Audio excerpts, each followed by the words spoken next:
Experiences मेरे खुद के सेंसरी नीड्स के बारे में डिस्कस करेंगे। बोनस टिप्स भी दूंगी मदर्स मिल्क में एब्सेंट होते हैं और growth and brain development of the baby, vitamin B12 paediatricians भी मिस कर देते हैं, virtual autism. Hi my YouTube family, welcome और welcome back to my channel. तो आज की वीडियो उन सारी मॉम्स, एक्सपेक्टिंग मॉम्स और ऑफ कोर्स किसी भी पेरेंट के लिए डेडिकेटेड है। बिकॉज आज की वीडियो में मैं 5 ऐसी बातें शेयर करना चाहूंगी जो शायद ही कोई बताता है, और ये एक्सपीरियंसेस मेरे खुद के हैं, प्लस जो मेरे फैमिली और फ्रेंड सर्कल में हुए वो सारे एक्सपीरियंसेस हैं। तो आज हम ब्रेस्ट फीडिंग की बात करेंगे, सेंसरी नीड्स के बारे में डिस्कस करेंगे, massaging, milestones and husband wife relationship के बारे में भी बात करेंगे, एंड एडिशनल कुछ और बोनस टिप्स भी दूंगी जो आपके बेबी केयर में आपकी बहुत ज़्यादा हेल्प करेंगे। तो मतलब जितने भी पॉइंट्स मैं इस वीडियो में कवर कर सकती हूँ वो सारे बताऊंगी। तो चलिए आज की वीडियो शुरू करते हैं। Point 1, breast feeding and essential vitamin and minerals. पता है आपने हर जगह ये सुना ही होगा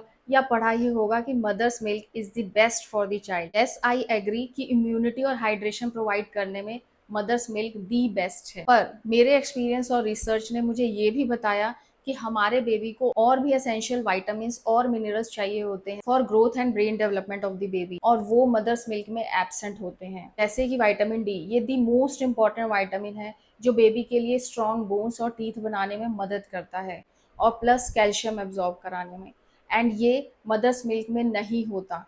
तो ये हर पीडियाट्रिशियन रिकमेंड करते हैं from the very first day of the baby. Second है मोस्ट इंपॉर्टेंट विटामिन B12। ये विटामिन बहुत ही क्रूशियल होता है फॉर बेबीज ब्रेन डेवलपमेंट, और इस पे ज्यादातर पेरेंट्स ध्यान ही नहीं देते, इवन पीडियाट्रिशियंस भी मिस कर देते हैं। तो अगर आप एक्सक्लूसिव ब्रेस्ट फीडिंग कर रहे हैं और आप अपनी खुद की डाइट में सफिशिएंट B12 नहीं लेते हैं तो बेबी में B12 डेफिशिएंसी होने के चांसेस बढ़ जाते हैं, क्योंकि B12 सिर्फ non veg food items, dairy products और फोर्टिफाइड फूड आइटम से ही मिल पाता है, बट वो भी उतना सफिशिएंट नहीं होता, बिकॉज आजकल की डाइट और पहले की मॉम्स की डाइट में बहुत ज़्यादा फर्क है, as you know. And specially moms जो वेगन है उनको एक्सक्लूसिव ब्रेस्ट फीडिंग बिल्कुल नहीं करनी चाहिए, बिकॉज विटामिन B12 की डेफिशिएंसी बहुत ज़्यादा इम्पैक्ट करती है बच्चे की ब्रेन डेवलपमेंट पर। नेक्स्ट है आयरन। सिमिलरली आयरन भी उतना ही क्रूशियल होता है for babies cognitive brain development, and ये बहुत कम मात्रा में होता है मदर्स मिल्क में। मीन्स बेबी के पर डे रिक्वायरमेंट इससे पूरी नहीं होती। हालांकि फर्स्ट 4 to 6 मंथ्स तक के लिए बच्चे में ऑलरेडी नेचुरल रिजर्व में होता है आयरन प्रेगनेंसी के टाइम से, पर धीरे धीरे उसका स्टॉक खत्म होने लगता है।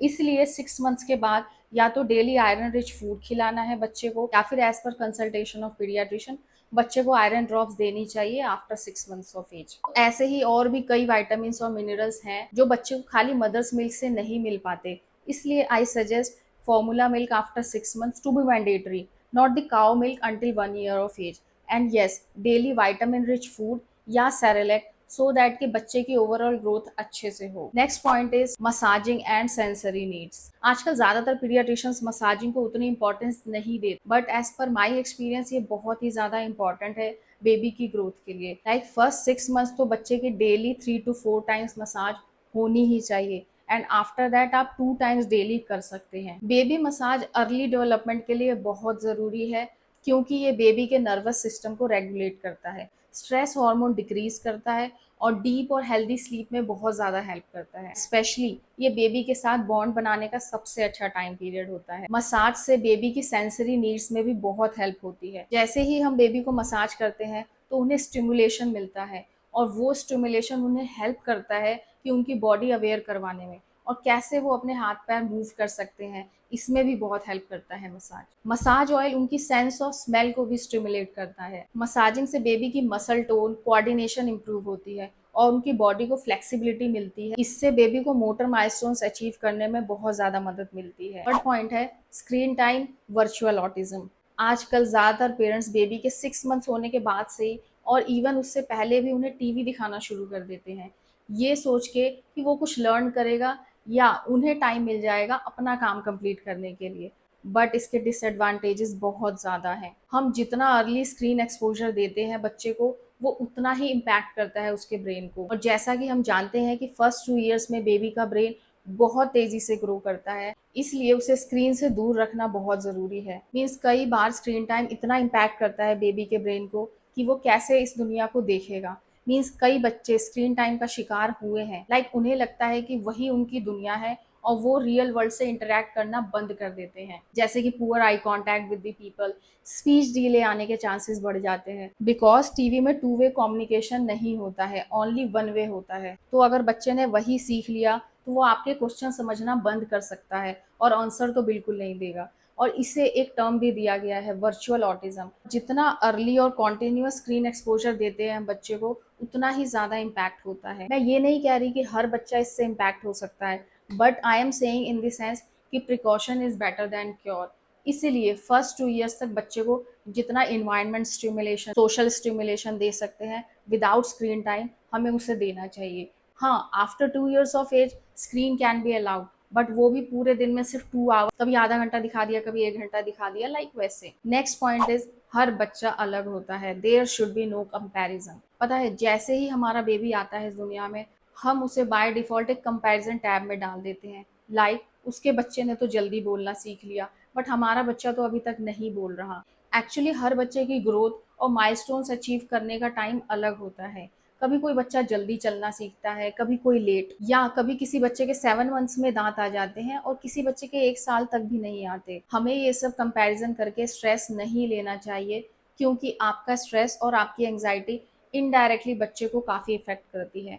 माइलस्टोन से रिलेटेड अगर आपकी कोई भी कंसर्न है तो उसके लिए आपको डायरेक्ट अपने पीडियाट्रिशियन से ही कंसल्ट करना चाहिए। Fifth point is husband wife relationship. Baby होने के बाद आपने पोस्टपार्टम डिप्रेशन के बारे में तो सुना ही होगा, एंड सच में इट्स रियल। ये डिप्रेशन होता है और ये जरूरी नहीं है कि सिर्फ मदर को ही हो, ये फादर को भी हो सकती है। और ये डिप्रेशन डायरेक्टली या इनडायरेक्टली आपके बेबी को इम्पैक्ट करता है। एक्चुअली इस डिप्रेशन के कई रीजंस हैं। कम सोने की वजह से चिड़चिड़ापन होना बहुत नॉर्मल है। हॉर्मोन्स चेंज होते हैं, मदर की बॉडी फिजिकली रिकवर हो रही होती है, हील हो रही होती है, और साथ में बेबी की केयर का मेंटल लोड, इन सब की वजह से फिजिकल और इमोशनल अटैचमेंट अक्सर पीछे छूट जाते हैं। न्यू रोल्स एंड आइडेंटिटी, एक झटके में आप दोनों हस्बैंड वाइफ से मम्मी पापा बन जाते हैं।